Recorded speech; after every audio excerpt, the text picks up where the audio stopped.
जोताता। आई सावन के महीना पानी बरसे रोजीना तोहरा ट्रैक्टर से खेतवा जोताता। ए हो सजनवा मानो कहनवा सबेनु देव घर जाता। गंगा जी से गंगा जलावा सबके कमर में भराता।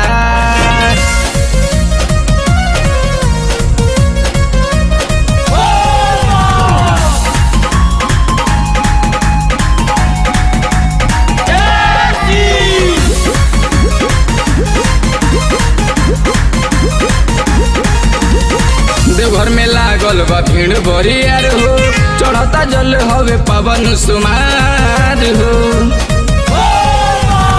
देवघर में लागल बा भीड़ बरियार हो, चढ़ता जल हवे पवन सुमार हो। लागल लाइन में कतार काम करता जोगाड़ तबे भोला जी पजलावा ढराता। लागल लाइन में कतार काम करता जोगाड़ तबे भोला जी पजलावा ढराता। ए हो सजनवा मानो कहनवा सबेनु देव घर जाता। गंगा जी से गंगा जलावा सबके कमर में भराता।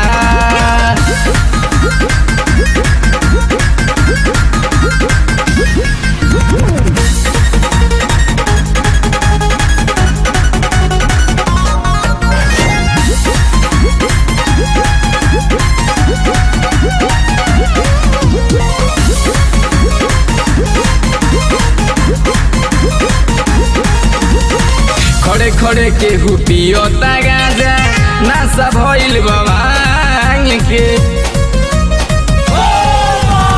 सानी सतेंदर लेके कांवरिया घर से चलले हसाम के। छुट्टी मांगे पर दीपू जोले देव घर में दीपू संजय सरगम के गाना सुनाता। छुट्टी मांगे पर दीपू जोले देव घर में दीपू संजय सरगम के गाना सुनाता। ए हो सजनवा मानो कहनवा सबेनु देव घर जाता। गंगा जी से गंगा जलावा सबका कमर में भराता। आई सावन के महीना पानी बरसे रोजीना तोहरा ट्रैक्टर से खेतवा जोताता। आई सावन के महीना पानी बरसे रोजीना तोहरा ट्रैक्टर से खेतवा जोताता। ए हो सजनवा मानो कहनवा सबेनु देव घर जाता।